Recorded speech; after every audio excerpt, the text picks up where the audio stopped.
Good evening, everybody. Monday Morning Quarterback, episode 124. Hope you guys all had a fantastic start to your week. And you're probably all bummed, like we are, that East Bay rained out tonight. Was looking forward to some racing on Monday since there's no more Monday night football for the season. And rare for East Bay to rain out, but man, they've rained out a bunch. If you've been following the dirt late model stuff there, they rained out a few times. Had to run double features once, and then tonight rained out as well. So hopefully it clears up for those guys tomorrow. I think they're kind of done with the late model stuff now, and now it's sprint car racing down there the rest of the week. So hopefully the weather turns for the better, and hopefully you guys. Gosh, sorry, I got an itch. Hopefully, you guys can get to see some racing from East Bay, and then the All Stars roll to Volusia, and then the Outlaws kick off at Volusia this week. So lots of racing going on. Looking forward to that. Was excited to see how much speed Tyler Courtney had down there. For those of you who don't know, that Jake Argo, our former shop manager here, who'd been with me for 5 or 6 years, and Jake and I have been friends. Back to where we were teenagers. He left us late last year to take the position of crew chief for that team. He'd been kind of doing it on the side, and as they were going to go full-time racing this year on the wing side, he's the crew chief over there. So I was excited to see how fast they were, and Tyler was to start the year.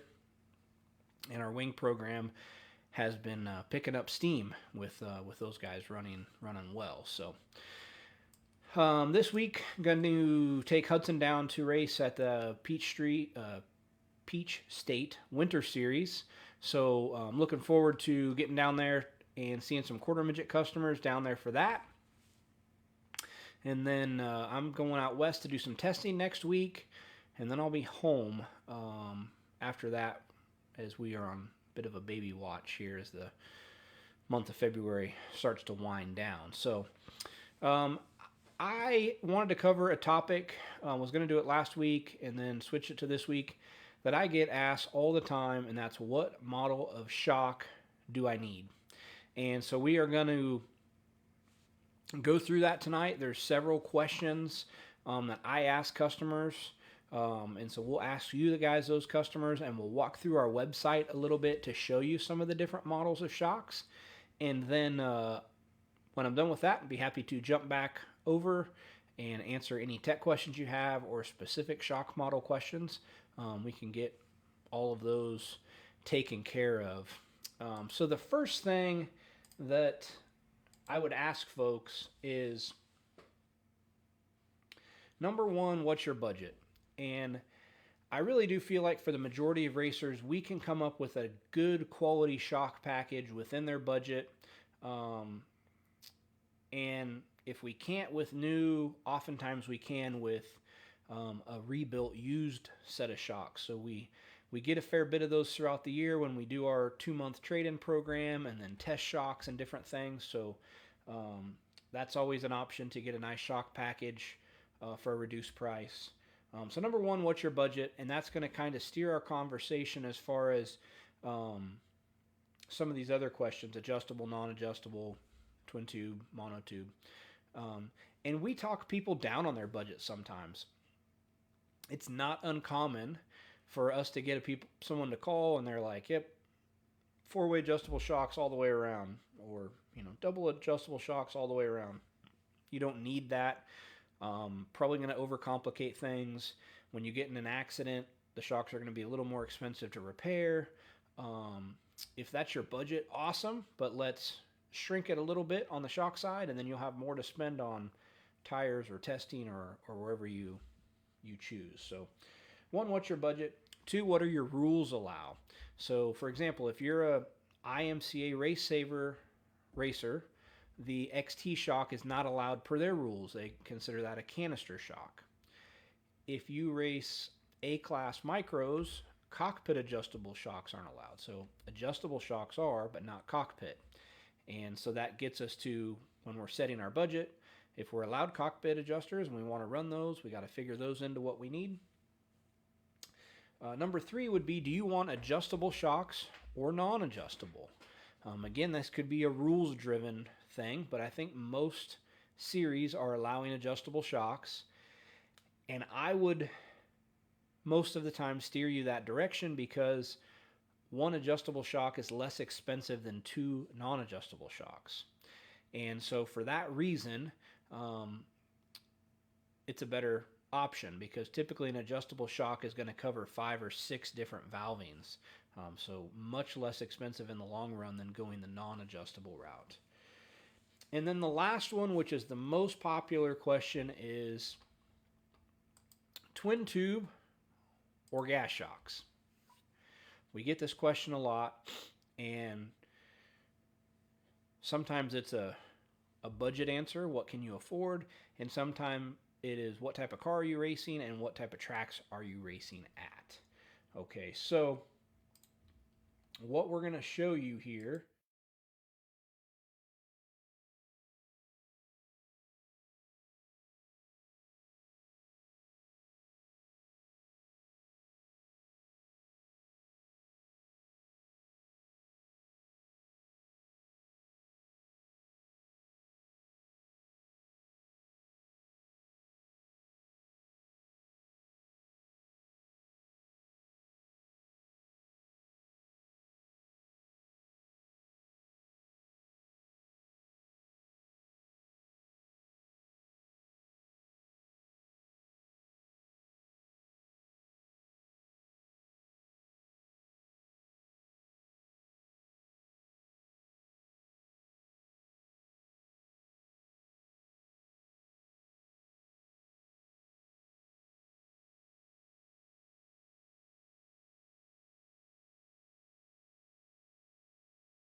So, um, from that aspect, that is kind of the nuts and bolts of different.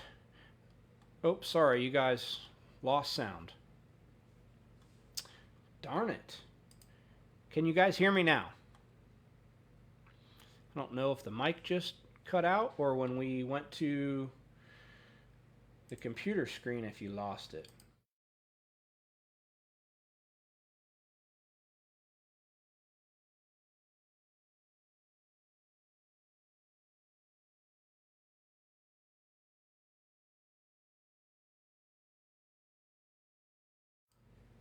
All right. Looks like I might have lost audio when I went to the website. So what I was showing there, and I apologize for you guys that listen to me babble in the dark for 5 or 6 minutes, was all of the different levels of shocks and the different models that we offer. And they are different for a reason because they all serve a purpose. So on the twin tube side, we have small body and large body. So the small bodies are great for the lighter cars, junior sprints, micros if you're not interested in a monotube shock, or like a dirt midget where you're coil over front and you want to go twin tube. Small body is the only thing you can use because it takes an 1 7/8 spring over it, where the large body would be like a 2.5 inch spring. So those would be instances where you would need a small body. Now on the gas shock side, we pretty much only offer the small body unless you're looking at the F8 shock, which is more suited for stock car stuff. We originally designed that shock for figure eight racing, which is really popular here in the Midwest, and then it took off over in New Zealand with our distributor Tim Clark over there on the super stocks and the saloon style cars. So for our core markets, midget, sprint cars, micros, the small body gas shock is all we offer as far as a monotube. But there's a lot of different options there. What I tell folks is if you race at one track and its track surface is very, very predictable, that's when you have a little more flexibility as far as shock package. You pretty much know what you want because the track is really predictable, and that's your home track and really the only place you go. There's no other track for hours. Then that allows us to maybe go a non-adjustable route or some non-adjustable fronts to get some money out of the shock package. If it's always an extremely smooth track, then we would lean towards a twin tube shock package. Where the monotube or gas style shock is the most versatile is variety of track conditions. So if you're racing a bunch of different places, everything from small bull rings to big half miles, and you get smooth to choppy, the gas shock not only allows you to adjust the adjuster for different levels of grip, but it also allows you to adjust gas pressure when you get to a rough track. Forever, the large body twin tube was the gold standard in wing sprint car racing, and if you can flow a lot of fluid through that big piston. A wing car doesn't need as much control as a non-wing car because the wing keeps it fairly planted. So when we've ran data acquisition on those cars, the shocks don't move nearly as fast as a non-wing car. So all of those things kind of lent it to being a good twin tube style shock for those race cars. However, here in the last couple years, we've seen it transition back to a gas shock. And I think that's just because of the variety of tracks they race on, the way the tires are now and how firmly they're belted and how the cars race in dirty air. With a gas shock, you're able to hold your platform a little bit better and tune a little bit better that way. So I think that's why you're seeing them go back towards a gas shock. And a lot of people got a bad taste in their mouth for gas shocks when they very first came out. And that's simply because the first gas shocks that were introduced weren't really ready for dirt track racing. They were gas shocks from pavement racing. They didn't have base valves yet. And so they were running them with 150 pounds of gas. The shock felt dynamite when the track had grip, but as soon as it lost grip, you lost all traction because of all the extra rod pressure in the shock. So that's definitely not the case today. really the only time we put gas shocks on somebody's car and they are not in love with the feel is if they are an old school racer that grew up on twin tubes and they really like to feel the car roll around. A gas shock takes some of that away. The easiest way for me to explain is, a gas shock's going to ride like a Ferrari, very responsive, holds a nice platform. Twin tubes are going to ride like a Cadillac, right? They're going to roll around a little bit more than a gas shock would. So that kind of gives you an idea on what we look for and what we talk about with a customer when they're going to select what shock package they want to run. And certainly if you have specific questions with that, more than happy to answer them. I apologize for the audio issue. It always seems like when I'm here early and I test it, it goes wrong. So I'm going to start rolling back in here at like 5 minutes to 9. And then it'll be fine. I don't know why.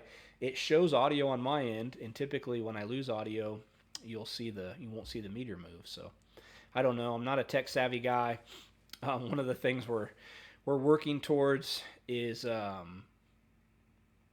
having the video guy here to do more of these live, where I can just talk and answer questions, and he can run the board, and that'll be a lot smoother because as much as I work on computers on the shock dyno side and data acquisition and stuff like that, when it comes to social media and video, not my cup of tea. So does anybody have any questions? Happy to answer any questions you may have on this snowy Monday evening.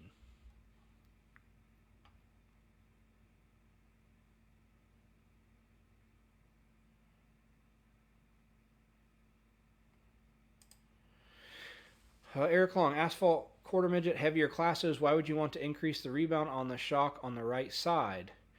I can see increasing compression. I think you're assuming we would want to increase the rebound on the right side. We would not. We would want to increase the rebound on the left side to slow the transition of weight to the right, because you're dealing with an underpowered car, and if we load the right side for too soon or too long in a quarter midget, it slows it down. So we would increase the rebound on the left side, not the right side. Anybody else have questions? We are in the planning stages. You'll be seeing on the trackside support part of our website our schedule popping up here for the next few months pretty soon. Waiting on a couple more tracks to get their schedules out, but looking forward to going to some new places this summer, and I definitely hope to see you guys at a track. Ryan, what's the most pressure you'd run in a gas shock on a midget on a rough track? Typically on a rough track, we're going to increase right rear gas pressure, and we've ran 100 pounds before. So you can run more than that without damaging the shock, but I think at that point you get to the point of it's no longer yielding a benefit. So I would say we're typically 60 to 80 on a rough track, but there has been an instance, Turkey Night a few years ago, when it was really, really rough, where we ran 100. So that's where the XT shock really shines. We're able to dial in some high-speed compression for stability and control, and not have to run a ton of gas pressure, which has a downside too. The biggest challenge from a shock tuner is a slick track that's really rough, because everything you do to get it through the holes makes it lose grip, and so that's not beneficial when the track's slick. Does anybody have any questions on the different shock models we offer, or any other manufacturer offers? I'm obviously here for CSI, but we realize folks watch this show that use other brands of shocks. That's fine too. Happy to answer their questions as well, and share the knowledge from building shocks for the past 20 plus years. Nobody else has questions tonight. That's all right. If you watch this after the fact and you have a question, always feel free to DM me or shoot me an email, and we will answer that for you. Another great resource is all of these are cataloged on our YouTube page, so you can see all previous 120 whatever episodes on YouTube. So good snowy day watching material like we've had here the last few days. So good deal. Well, I appreciate you guys tuning in. Sorry we had a little audio glitch there, but I think I was able to get you all the information I intended to. And we hope you're tuned back next week. We have a special show planned next week with a video guy probably back. And hope you have a fantastic week. And be sure to tune in for some flow racing and dirt vision this week. Lots of good racing on tap. And if you ever wonder where the races are, our buddy Kevin Crum has trophydash.com, which is basically a TV guide for online racing. So you can go there and see what races are being streamed where, trophydash.com. So have a great week. Talk to you guys soon.